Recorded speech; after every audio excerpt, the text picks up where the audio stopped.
Yeah. Would you please state your full name? Well, actually, I have to make a correction, Jim. In the beginning, I thought all along my name really was Elizabeth. It is not.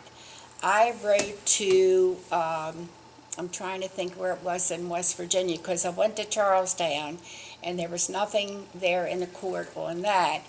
But what they said was, actually, my giving name was not Elizabeth. It is Betty Glenn Mathena Meekins, and believe it or not, Glenn is spelled Gleen, which to me is Glean, but for some other reason they always pronounced it as Glenn. I was born on Friday, April the 12th, 1930, at 11 a.m. in Millville, West Virginia, which is a little town about 3 miles outside the town of Charlestown, West Virginia. My dad's name is Vernon Wallace Mathena, and he was born in Pitcairn, Pennsylvania on March 31st, 1912.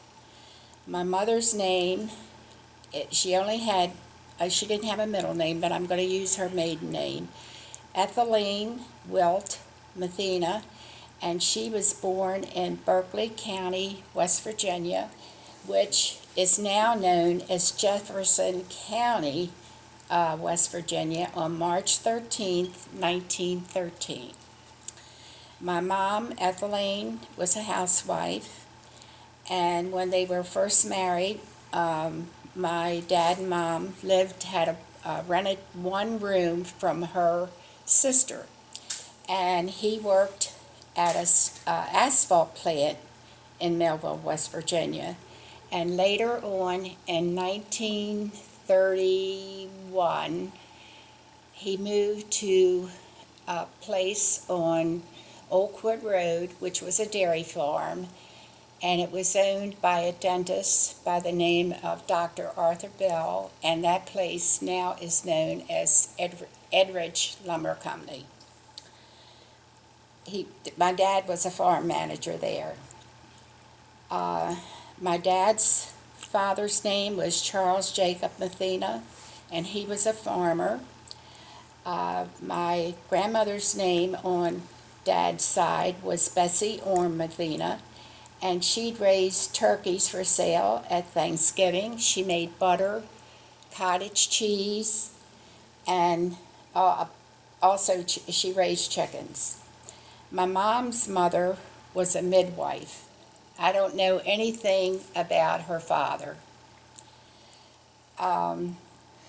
We moved to, as I say, to Oakwood Road, to the dairy farm, which I'm repeating myself here, owned by a dentist named Dr. Arthur Bell, and we moved in 1931, and my dad, of course, became the manager there.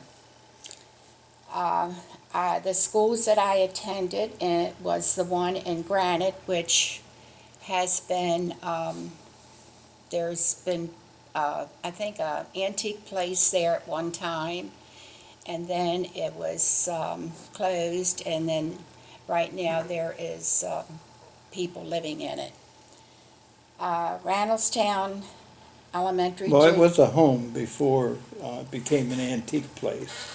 Yeah, right. The Gosnells owned it, and I didn't know who had moved yeah, and his OT's nephew was the one that lived there, and he was a character in this area. there. Really? Yes, he loved the Woodstock Inn. The interesting thing about this, getting back, talking about Granite School, when recess came and it would be in the fall of the year, for instance, the leaves fell off the trees.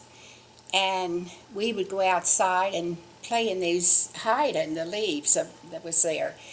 And when Sarah and Larry Mathena had the Granite People affair over on their place, one of the Peach girls, I don't know what her married name is now, but her name was Teresa, first name, and she's 88 years old, and I had a chance to talk to her, And I said, Teresa, do you remember when we used to go out and play in the leaves? She said, yeah. And she said, I just thought you were the cutest thing. So, anyway, Randallstown, as I say, was the elementary junior school, and that was grades 3 through 9. Later on, it was Catonsville High School, grades 10 through 11, and I graduated in June of 1948 on the stage of the Lyric Theater. And back then, we didn't have the gowns like they have today. We bought white gowns to wear, and there was close to 400 in my graduating class. Eddie Stansfield graduated with me. I have 4 sisters and 4 brothers. Vernon Jr., his wife was Virginia Ann, and they are both deceased, and they had 2 children. And she was a dentist, right? And yes, her maiden name was Dennis, Dennis. Next was Vivian, and her husband was Samuel. And Vivian's birthday was 9/17/32. Samuel is deceased, and they have 2 children. And their name was Leatherwood. You didn't Yes. mention that. And then next in line was Barbara, and her birthday was 9/18/34. She is deceased. Her first husband was John Geisler, who was making a career of the Army, and he was lost over the ocean with a lot of servicemen back in 1961. And she had 2 children by John, and then she married again, and she married a guy by the name of Kenneth Harris. But the 2 children she had was by John Geisler. Patricia and Lee Hadaway. Pat's birthday was 7/23/40, and they have 2 children. Next was Theodore and Mary Jane Geisler, and they have 2 children, and Mary Jane is deceased. Larry was married to Joan the first time. His birthday is 3/28/45, and they have 3 children. His second marriage was to Sarah King, and they have a farmette on Davis Avenue, which was originally part of my father's property. Doris and Bremen's birthday is 1/3/48, and they have 2 children. Last is Charles, and his first wife was Kathy, and he had 1 daughter by her, and then he married Mary Jo, and they had a daughter, which made 2 children that Bob had, and his birthday is May 19/49. It sounds like your parents were quite busy. So that gives you how many children? 9 all told, 9 all including told. the ones that are deceased. Okay, were they all born in Granite? Yes, the only one that was born out of the state was me. Okay. My chores was I got up at 5 o'clock in the morning and went to the cow barn, and I milked 36 cows with 3 electric milkers before I went to school. I also helped to get in hay in the barn. I shucked corn, and I drove a tractor at times when they would be out in the hayfield getting hay in.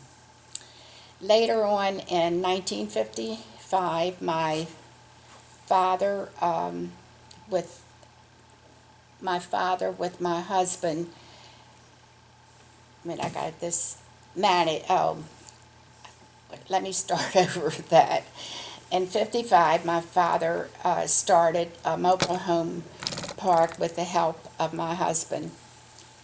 And I became manager, and I managed it for 27 years, and I also was his bookkeeper. Angus Dewey Meekins, he was named after his mother's two brothers who were in World War II. I mean World War One. Angus's sister Evelyn married my mother's cousin, and on Sundays we would go over to the Meekins, have a little cookout, and play horseshoes. My husband started out as a plasterer, and in 1963 he went to work for Social Security as a supervisor of the paint and carpenter shop. He also was locksmith for all of the Social Security buildings. We were married on September the 10th, 1948, in the chapel at Mount Olive Church. Reverend Stanley McFarland married us. Our Stephen Angus, and he was born April 23rd, 1952. Dennis Michael, February the 23rd, 1954. Keith Allen, January the 19th, 1959, and Sherry Lynn, March the 27th of 1963. And sad as it is, I lost my third son, Keith Allen, 2 years ago to suicide. They all reside on Davis Avenue, Woodstock, Maryland. I have 4 grandchildren, 6 granddogs. And let's see, I don't know why I put Ethelene and Vernon Mathena, but I did. Lived in Millville. Oh, okay. Lived in Millville, West Virginia for a year, and the rest of their life on a farm on Old Court Road till he moved in 1939 and bought the farm known as the Peach Farm on Davis Avenue. And it was a 600-acre farm, and it was on both sides of Davis Avenue. That also included the old company farm, Yeah. didn't it? For the quarries. And the interesting thing was the house, we lived in the house for a while, which was on the country farm, because the house that was being built wasn't ready for us to move into. So in 1940 is when we actually moved into the second home, but it was all part of the same property.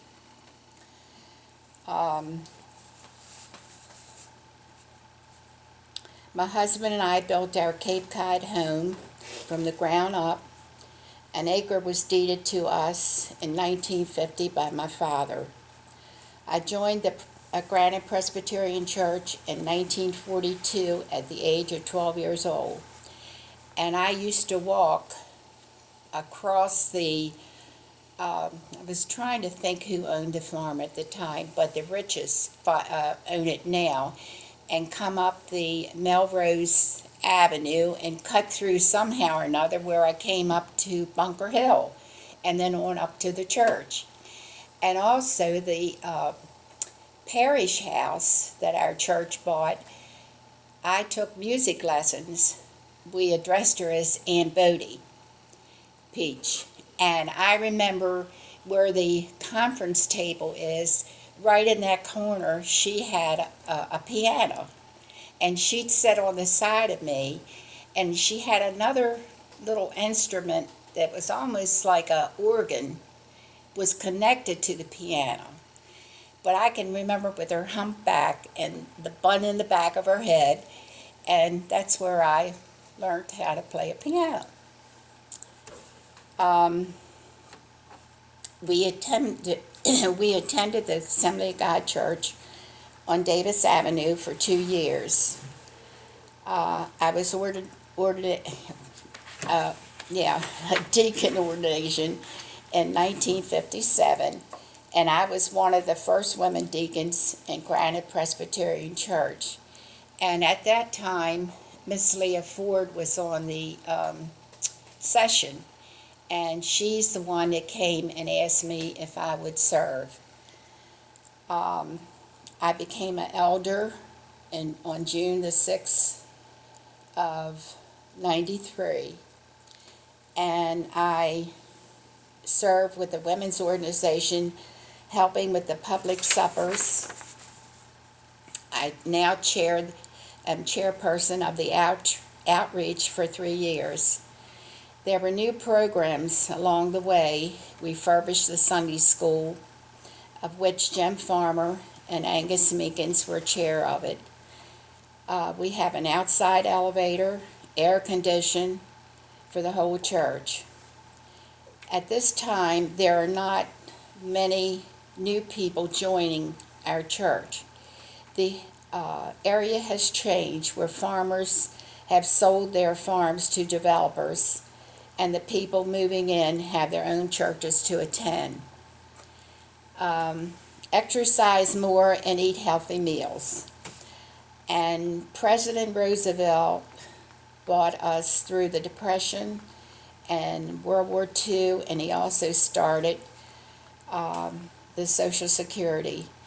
And to end it, I worked for the election board of Baltimore County for 50 years. The end. The end. Well, you may think it's the end. Now the fun begins. Okay. I want to go back to just some. I think you did a real good job on answering the questions. I wanted to ask you about your husband's trade. The Meekins family, which you're a part of now, was very much involved with the construction industry. Well, actually, I started out. She has to answer, Angus, thank you. You come next month. She don't know, you know, I'm just gonna fill in, but that's What? okay. You don't have to prompt me now. That's okay. I just wanna make sure we got it right. I have that. I said here that, let's see, I told about how, Social Security, and you told about, I said he started out as a plaster. I didn't say, well, what I should have well, said. I missed the plaster part. Yeah, started out as a plaster, and in 1963 went to work for Social Security as a supervisor of the Okay. paint and carpenter shop. He also was a locksmith for all of the Social Security. Okay. Did you get that? Yeah, I got Okay. that. Jim, can I say something? Yeah, anybody can. You Betty. can ask her questions. On some of your in-laws, like sister-in-laws, some of them you gave their maiden names and some of them you didn't. Like Joan and Mary, you said he married Joan, but I was just curious of her last name. Joan's maiden name was Murray. Right, yeah. Let's see, who did I leave out? Sarah's was Sarah King. And Kathy's was, I'm trying to think what hers was. Right now it's a blank. And the same way with Mary Jo, what her maiden name was. So, Sure. You said you Speak started. up loud enough so they can hear You you. started the school in the 3rd grade. What happened to the 1st and 2nd grade? no, let's see here. The Granite. She went to Granite. Yeah, Granite School was grades 1 through 2. Where was the Granite School then? Back, Where the Phillips Sachs lived? Where the Oddfellows hallway. Yeah. Oh, well then. right across from there. Okay, and then where did you go? So from there, and this is one interesting thing I left out. We lived down on the farm, which is now Edridge Lumber Company. And I would walk through that woods to where Jim and Jean Higgs lives. And there was a teacher that lived in Randallstown. Her name was Mrs. Cown. and she would pick Jim and I up and take us to Granite School. In the evening, we'd come back with her, and I'd walk back through the woods there. It's just a little bit of a woods there now. And to pay her, of course, she didn't want to take anything, but Daddy used to pay her by giving her some milk. So that went on, and then when I went to Randallstown, the bus only came as far as Wrights Mill Road and Davis Avenue. So therefore, it's about a mile or so that we'd get up in the morning and walk down there and catch a bus. And the bus driver's name was Mr. Sauter. And in the evening, he'd drop us off, and we'd walk back home again. And that was all during the time I was milking cows when I come home in the evening. So anyway, then when I went to Catonsville, Frank Straley would, I'd come up at the end of Davis Avenue in Old Court and get on Frank Straley's bus, go to Randallstown, and have a layover there for a half an hour. Then there was a Mr. Earhart that came in, and you're 9 years, you know what I'm talking about, and take us to Catonsville. And at that time, of course, they have the grades now to the 12th grade, but at that time it only went to the 11th grade. And there was two girls that I graduated with. One's name was Betty Marr, and the other one was Alice Garriott, who was Pete Garriott's sister. And there was a streetcar that came out to Woodlawn, and us three young kids get on that streetcar, and we didn't know where we were going to go apply for a job. But Alice and Betty went to the insurance company, and can't remember what the name of it was, and I went to Commercial Credit, and it was in the Whitaker building, which was right across from Mercy Hospital. And anyway, I became what now is like these computers, but it was called key punching. And I had a picture taken of me sitting there punching these, and what it was a finance company. And so if you bought a car or a refrigerator or whatever, that paper came in, and I would punch it in, the date and the name of the people, and then we always had someone to correct it if we made mistakes. And I worked there, 2 years.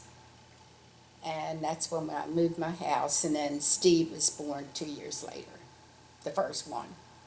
And when he was 3 weeks old,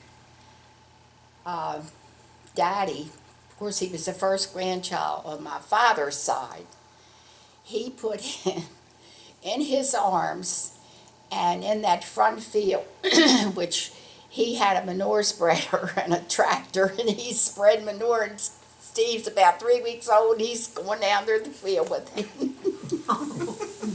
Oh, yeah. That's why he grew to be so big, dude. He got fertilized.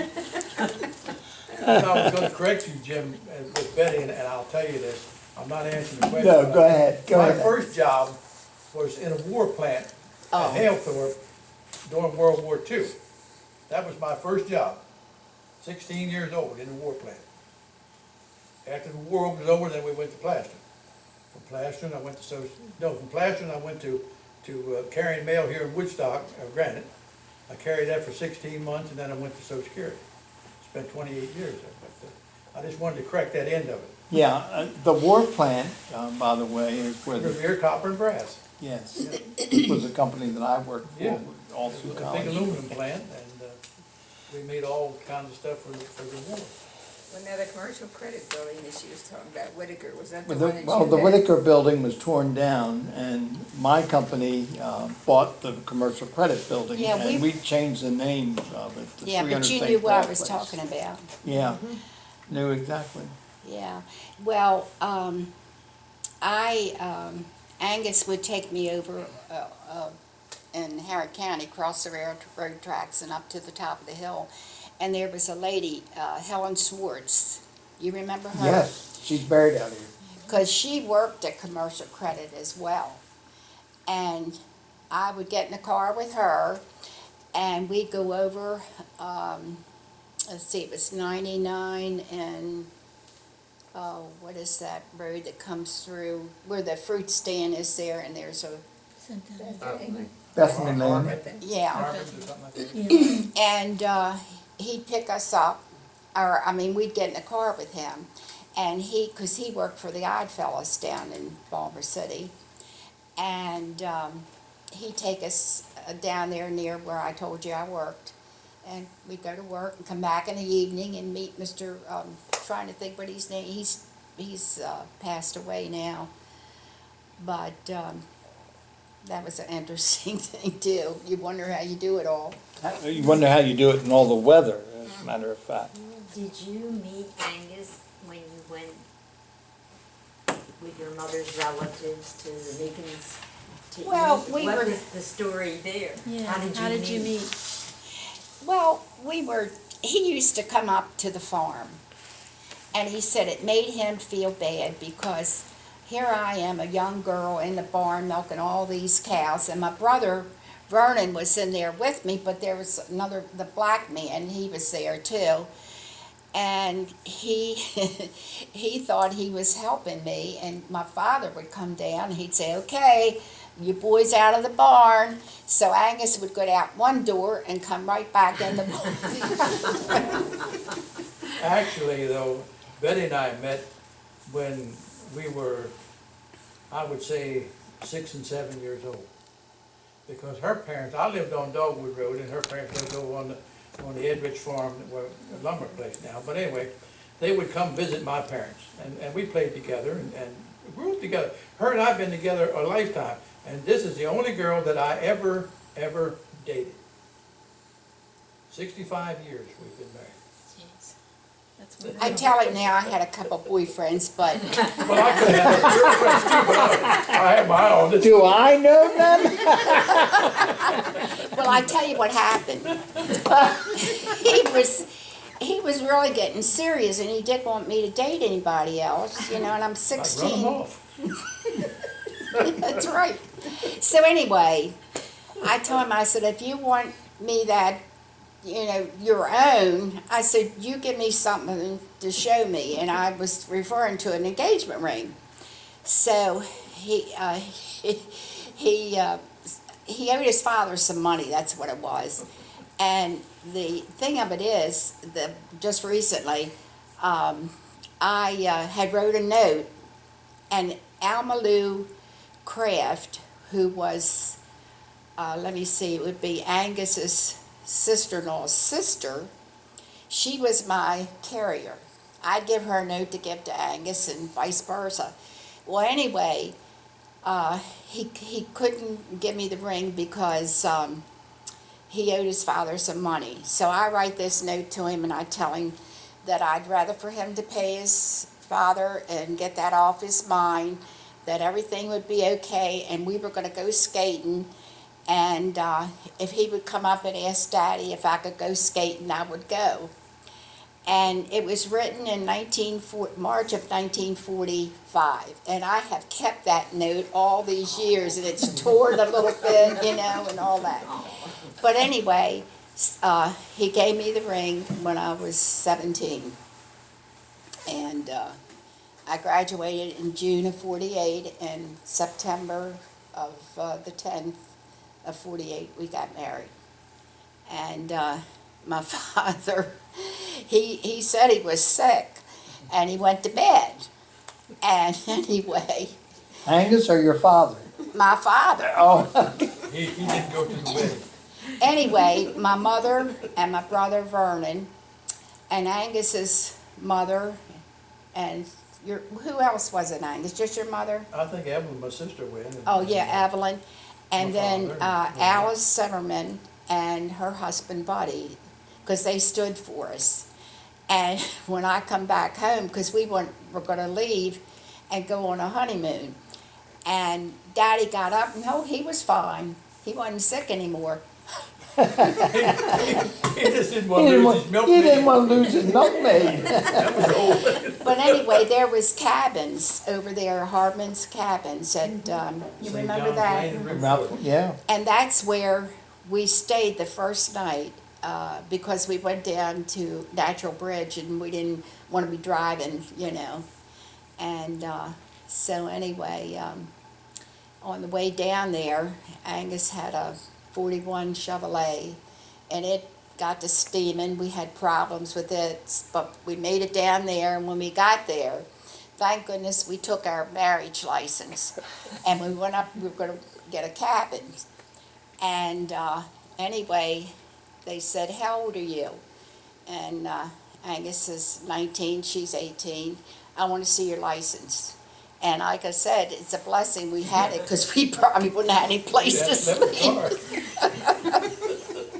And do you know, at our 50th wedding anniversary, Stephen and Sue took us down, and we stayed all night. And when I got there, the kids had sent a beautiful bouquet of flowers, and we got the same cabin that we rented the first time, because we did research on it.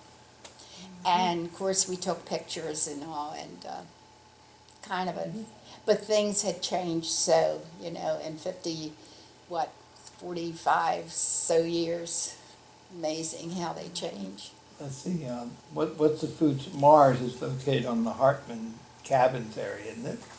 Mars Shopping Center, that, Yes, yeah, that became Yeah. a shopping center there. Yep. So, you know, well, looking back on your history of Granite, what do you see in the future of Granite? well, I can't see any further, I'm gonna use the church.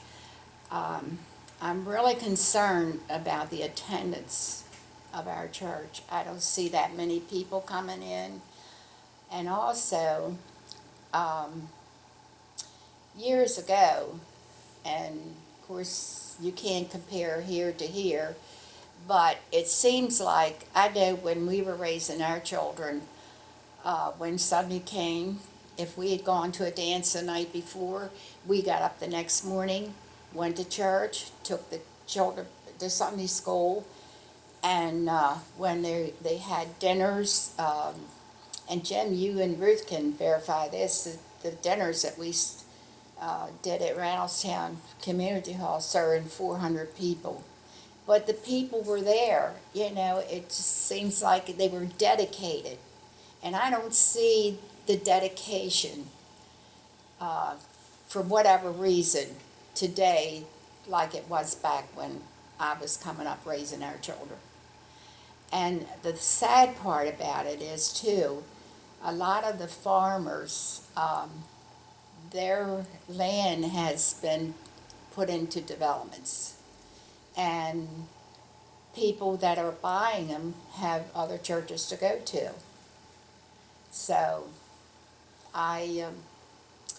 it's good and bad, and I guess that can be anywhere, but it just boggles your mind. I know where we live on Davis Avenue, there's a farm next to where we live now, and 60-some houses went in there. And when they come down out of the Sienna Way, I think is the name of it, they come down off that hill, and you'd think that they were still out on Route 40.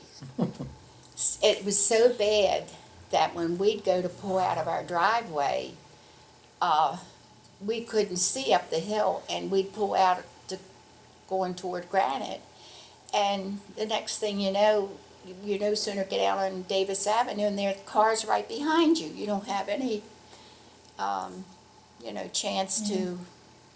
And of course, where the farm that I grew up on, the people that bought that, they have they're in the recycling business, and they have a beautiful home in there, and all the worldly things. He drives has a race car that he has someone to, you know who I'm talking about?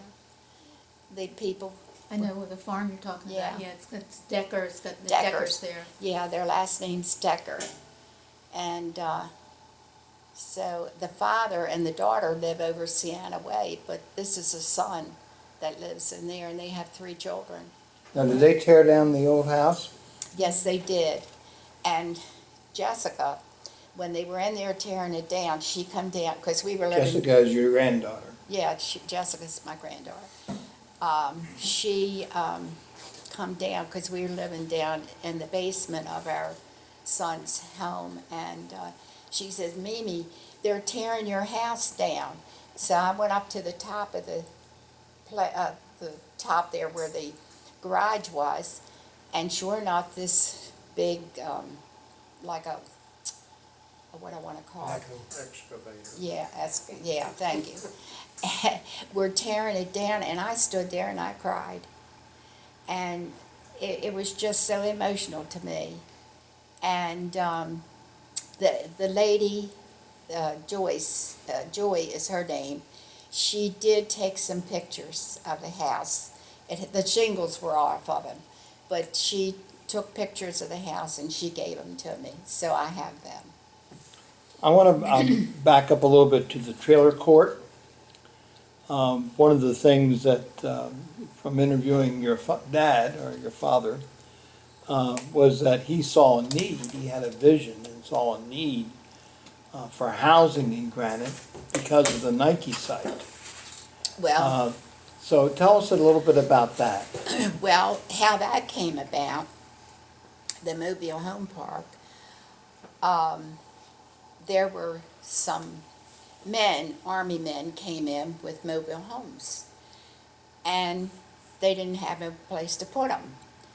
So the captain came down and asked my father if he would put some, I think it was like maybe 3 or 4, up on the farm. So he did. And of course it was all temporary. So in the entrance of that, he went to Towson, and Mr. Koss, who lived on, I'm trying to think, it's off of Davis Avenue, the First Avenue there, he went over with him. And the captain went as well, and explained to him, and as a result of that, they gave him a special zoning because of the Army men and their families, they brought them along too. So he started down in the middle with like 12. And anyway, it went around, the story went around where they said that it was strictly for military. Mm-hmm.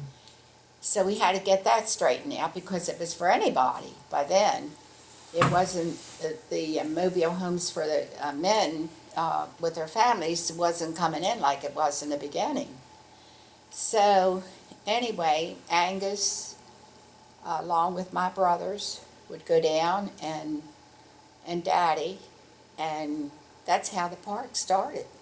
I mean, Angus put in a lot of work down there. It was a lot of hard work. Building the dry wells, the utility building, and all. And then, of course, I came on board as the manager. And that was an interesting thing to learn, because dealing with the public, especially, don't get offended, Jim. But anyway, it's some of them, but not all of them, kind of, they're not in it because they want to be, in the service, that is. And I never will forget, we had rules and regulations, and when someone, and also I'm trying to think, help me out, Angus. I don't know what you're on. Well, we had a, like you do if you go rent a house. Lease? A lease. Lease? Like a lease. Leasing agreement? Yeah. For the lot itself, not for the Yes. home? And one of the things was, and this couple was from, he was from North Carolina, but he wasn't a serviceman, he was civilian. And he had a wife and 2 children. And anyway, and the agreement was that we had the right to come in on the lawn, the lot, anytime. Well, he had it in his mind that we meant we could get inside his house anytime, so we had to get that straightened out. I mean, it was written clearly, you know, what, and so at times when, if there was a disturbance, then if they call, say, 1 or 2 o'clock in the morning having a party, and they're saying, will you come down here and straighten these people out? Well, I'd send Angus, because I wouldn't, because 9 chances out of 10 they would be drinking, you know. And and one time I had to laugh. It went around that they sure couldn't talk to Betty, but let Pappy come in the park and he'd let him do anything. I said, that's right. I said, but what kind of a park would you have? And, but anyway, a lot of some of the young couples that were raised in this church started over in our mobile home park as a start. And then when they got on their feet and felt that they could furnish a home, then they'd sell the mobile home. And of course, we always would, on the outside again, have an inspection. And like here's another, for instance, and I had told this particular person, and he now lives over on, over there on where Pat and Lee live. Where, Harvest Fields. yeah. And anyway, he had a storm door on his mobile home, and it was rusted and it was ready to fall off. And so he came to me and told me he was going to sell his home, the mobile home that was. And I said, well, we're going to have to take a look around and see if everything's okay. And of course, the incident of the door came up. I said, you're going to have to do something with that door. Why? I said, because its appearance of the park, it decreases it. And if somebody comes in and, you know, if they don't want to be looking at a rusty door, and he went so far to tell the person that had I'm trying to think of what her name was now, but anyway, real estate lady had it, and she called me, and I said, yeah. I said, all he's got to do is get a new door, simple and plain. I said, didn't ask for an arm or leg. So after all that, he goes and he gets a door. And I said, how simple is it? And I mean, wasn't he didn't have the money for it. And he knew all this because it was written in the rules and regulations of the lease. So I did that for 27 years and was a bookkeeper. And Did you continue to work there after he sold the mobile home? I think he sold it to his brother, his son, Junior, took possession of it. yeah, well, and I have to tell it like it is. The interesting thing of that is his lawyer told him, you know, with 9 children, especially with me, you know, working all those years without a pay, promises at all. You were never compensated for No. your time, energy? And the only thing, it was let's see, last 27, I should have wrote all this down, That's 7 years, huh? 7 years. 7 years you I were was paid. compensated, but prior to that, Okay, since this is archivable material, we don't want to get into the personal relationships there. I just But wanted to you- know whether you continued to work there after. No, because, You expected to be paid. no, no, no, no, no, no. No, my father's lawyer told him that he should make a corporation. Mm-hmm. And my brother, who bought the park, did not want any parts of it. And to say the least, it was ugly. And he didn't keep it too long because he sold it to, and they still own it, is a lawyer, a trailer dealer, and a solid partner. So. But he always, they had to renew their license every year, and as a result of that, he was always in the top because they knew what kind of a park it was, and there wasn't police running in there all the time, and that kind of thing. That it was run decently, and we had nice people in there and that kind of thing. Okay, does any of the members of the audience have anything to ask? She probably remembers some of my father, don't you? Oh, yeah. One thing I remember, a deer got hit right in front of our house on the hill there. Mm-hmm. And a trooper came out and he wouldn't shoot it. And it was flailing around. And your dad came over the hill with his pickup truck. And he said, "I'll shoot it. Just wait till I run home and get my gun." And he came back and he killed the deer. And the trooper was very happy. He didn't have to fill out any reports or anything else. It sounded like Daddy. Oh, golly. I remember your father.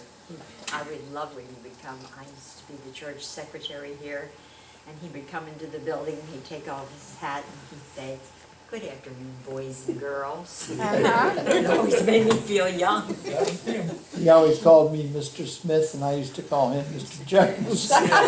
Right. He always used to say, Mr. Yeah. Smith, and I'd say, Mr. Jones. Oh, Yeah. he was something, I'll tell you. Well, Betty, I think that you've done a real good job Thank you. putting this all together, and we appreciate it. Thank you. The purpose of this is actually to record for the Historical Society, your family and the background and that sort of thing. And we expect to archive it. We also expect that Paul will make a copy of this and give it to you for your archives too. Okay, thank you so much. And we thank you very much because it took a lot of time and effort to get all that information together. It'll probably be simpler for Angus when he's interviewed next month because you've already told a lot of the story that he would be telling. Well, it made it easy because of you outlining kind of, what you would want to hear. I like the procedure where she just went from one thing to the other without having me ask the questions, except Well, for that's some because of the way clarification. you had it written, and it made it much simpler for me. I'm going to tell you that about the Granite School just for a moment. The first school in Granite was located over here where Yes. the Culps live. The black And school. my mother-in-law, who one time lived on the company farm, in that back house, Pearl, You mean the company farm the that? company farm over on the on Oh, Davis for goodness Avenue. sake. My grandfather was farm manager there, Yeah. and Uncle John and Aunt Pearl and Aunt Emma Trail, they were born down there. It We- was Simon Dottie and Aunt Dorothy born up on Hernwood Road. Well, the interesting thing too was, part of that house was was made out of logs. And then along the way, Daddy made 2 apartments out of it when the Army site come in again. And Russell Frizzell came down and dug out, because there was no basement to it. And I never will forget one time when we were living down there, one of our dogs got up underneath there and had puppies.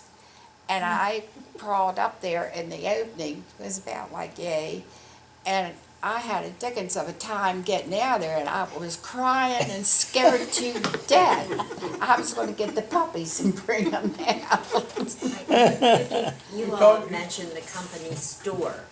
What company store? That was, it was owned by the quarries. Actually, the Putnam Company owned it, and built them. They were on Sylvandale Lane.